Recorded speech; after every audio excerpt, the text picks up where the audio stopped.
Hello everyone and welcome to the second lesson in arts for the fourth quarter, and what we are going to talk about today is the history of theatrical forms and their evolution, particularly Baroque, Neoclassical, and Romantic theater. For our learning competency, at the end of the lesson you'll be able to identify the elements and principles of arts as manifested in Western classical plays and opera. As for our objectives, discuss the elements and principles of arts in Western classical plays and opera, familiarize the elements and principles manifested in plays and opera, and appreciate the existence of theater, plays, and opera. History of Baroque theater. The Baroque period was an artistic movement dating from approximately 1600 to 1750s. It was a period in art history characterized by the exuberant use of ornaments and the combination of different arts for creating dramatic pieces. It started in Italy after the Renaissance and expanded to most of Europe between the 17th and 18th centuries. The Baroque was encouraged by the Catholic Church and also by different monarchies as it was seen as a symbol of power. So, diba, nung diniscuss natin sa inyo noong nakaraan about sa music, diba? Kaya nila dinidesignan yung kanilang mga buildings, yung music nila. Kasi yung design ng Baroque, which is extremely ornamented, is a symbol ng kanilang power, ng kanilang wealth. Kaya talagang ini-encourage siya ng Catholic Church at saka ng mga mayayaman. So, it is also defined as complicated, exaggerated, and ornate.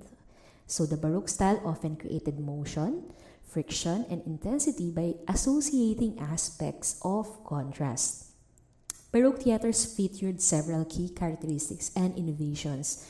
These new playhouses were able to accommodate larger crowds and provide better views of the video sceneries. Like for example, yung horseshoe layout was an invention from the Renaissance that was further developed in the Baroque architecture, in which all the seating rows were organized inside a semicircular area, optimizing the number of seats. So previously kasi, yung mga seats sa mga theater houses is parang naka-horizontal lang siya. Pero through horseshoe layout, mas na-maximize nila yung space because yung kanyang area is naka-semicircle. So mas marami na papasok na mga seats doon because of the horseshoe layout.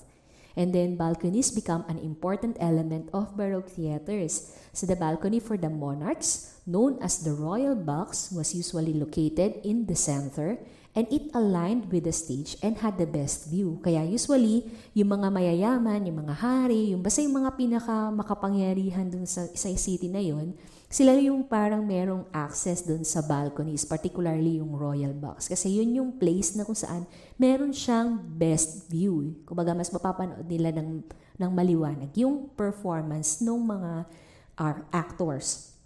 And then the orchestra pit was another Baroque innovation. It consisted of an area in front of the stage located below the floor level. So, merong stage and then sa ilalim nun, parang meron siyang pit or parang meron siyang silid na kung saan nandun nakapwesto or nakaupo yung mga musicians ng orchestra. And then there is also this proscenium stage consistent of an arc enclosing the set, creating a frame around it. Gaya na nakikita niyo sa picture. During the Baroque age, the theater reflected the growing complexity of ideas, comedic and dramatic elements, plots, and characters. So the dramatists of the era explored the predominant themes of art, imitating life and the world as a stage. So parang they try na pagsamahin yung real life at saka yung performance nila dun sa stage. Some of these playwrights who hailed from England, France, and Spain included Shakespeare, then Corneille, Racine, Molière, Lope de Vega, and Calderon. So, sa England, ang isa sa mga pinakadakila o pinakakilalang writer of all time is we know him as William Shakespeare from 1564 to 1616. His early works began around 1590s and were mainly his history plays and comedies na nagawa, and he transitioned into Baroque period around 1600s. So his play took a more complicated turn as he developed tragedies such as Hamlet, King Lear, Macbeth, and Othello. So si William Shakespeare, he was originally a romantic writer. Pero gaya nga nung kinuwento nung around 1600, unti-unti na siya nag-transition sa Baroque na style ng pagsusulat.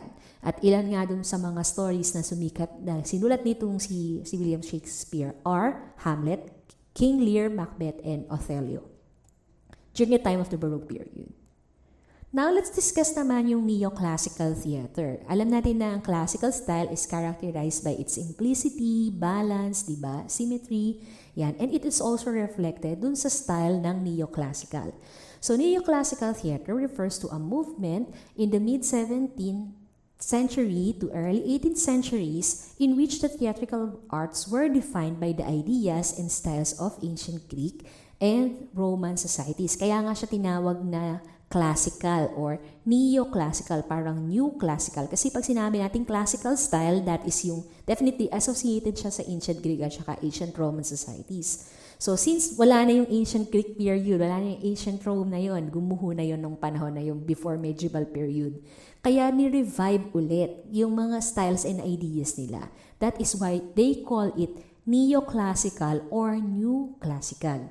So, people of the time place a heavy focus on the decorum or dignified behavior and realism, and they believe that the primary reasons for a play were to provide entertainment and to teach a lesson. Since yung mga story nga at saka yung mga tao nga kasi sobra sila nagpapahalaga doon sa decorum or yung pagiging dignified, nagiging mabuti, kapita-pitagang tao, and sa realism. So that is the reason why yung play din is naapektuhan din noon, which is yung kanilang purpose is, aside from providing entertainment, is to teach a lesson. Grand intricate scenery, elaborate drama, and strict concern for the classics were earmarks of the movement, with most productions also characterized by the use of 5 acts, few performances, and high level of improvisation. Pag sinabi natin improvisation, mag-i-improvise ka, kumbaga mag-on-the-spot ka na mga acting, on-the-spot na performance, ganyan. So the movement began in France but quickly spread throughout Europe and beyond. The general philosophy during the Neoclassical era was that the previous periods had been much too lax. Kasi di ba nga alam natin na yung Baroque period is a reflection of aristocracy, di ba, ng mga mayayaman. Dahil gusto nila i-flex yung kayamanan nila. Kaya parang ang philosophy ng mga neoclassical artists or ng mga performers o kahit ng mga philosophers during that time is parang sobrang masyado nakafocus dun sa emotions at saka individualism yung mga tao. At masyado silang makasarili, parang ganun. So, people of the time believed that it was necessary to exercise some restraint and as a result, and to concentrate more on what each person could contribute to the whole society. Kasi ito na nga yung panahon na kung saan parang nabubuksan na yung mga tao about reformation, di ba? About reformation sa society na hindi sila dapat nagpapaapi sa mga aristocrats, di ba? Ito na yung time na pinabubukas na marami yung mga middle class man nagiging aware na sila of what is happening in the society. So, parang ang tinuturo sa lahat ng sa lahat ng aspect ng arts and even sa school is kung paano ka ba makakapag-contribute sa iyong society at hindi yung puro sarili mo lang iniisip mo, parang ganon.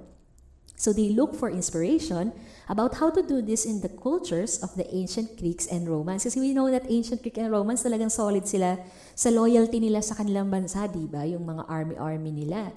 So the original classicists attempted to return to the way those groups had handled life and the arts. So kaya nakakuha ng inspiration yung itong mga tao nung panahon ng Neoclassical period dun sa ancient Greek and Roman culture. Kasi yun nga yung pinapromote kasi ng ancient Greek and Roman is yung nationalism at saka yung pagkakaroon ng maayos na relasyon within the society.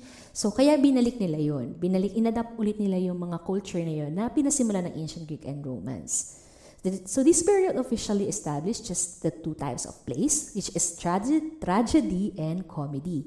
Pag sinabi nating tragedy, it portrayed the complex and faithful lives of the upper class and royals, while comedy naman usually focus on lower ranks of society.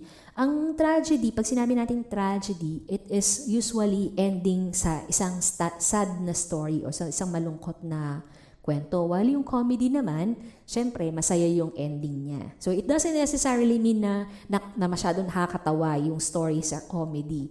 Pero usually, pag sinabi natin, nung panahon na yon, pag sinabi natin comedy, these are stories that ended ng maganda or merong masaya, yun ang naging ending niya. While yung tragedy, usually, yan yung parang mga tragic nga yung ending. Either namatay yung main character or hindi sila nagkatuluyan ng kanyang minamahal o hindi nila na-accomplish yung purpose nila, ganyan.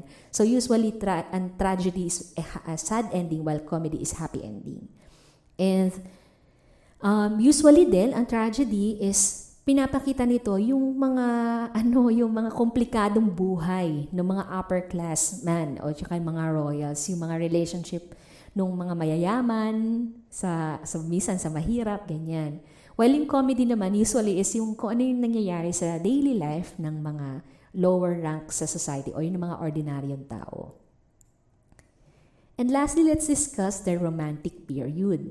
So during the Romantic period, melodrama and operas become the most popular theatrical forms, and melodramas originated from the French word melodrama, which is derived from the Greek melos, which means music, and French drama, which is derived from the Greek dran, to perform. So melodrama is a dramatic work that puts characters in a lot of danger in order to appeal to the emotions. So kapag nakita niyo yung character, parang ang dami niyang pinagdadaanan na mga trahedya sa buhay. So melodrama yon. So in which orchestral music or song was used to accompany the action. So lagi siyang merong music na parang mas lalo nakakapagpaantig ng damdamin ng mga tao.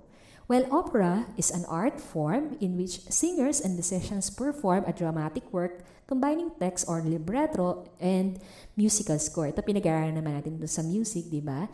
And acting, scenery, costumes, and dance were important elements of the theater. Now, who are the Romantic playwrights and composers?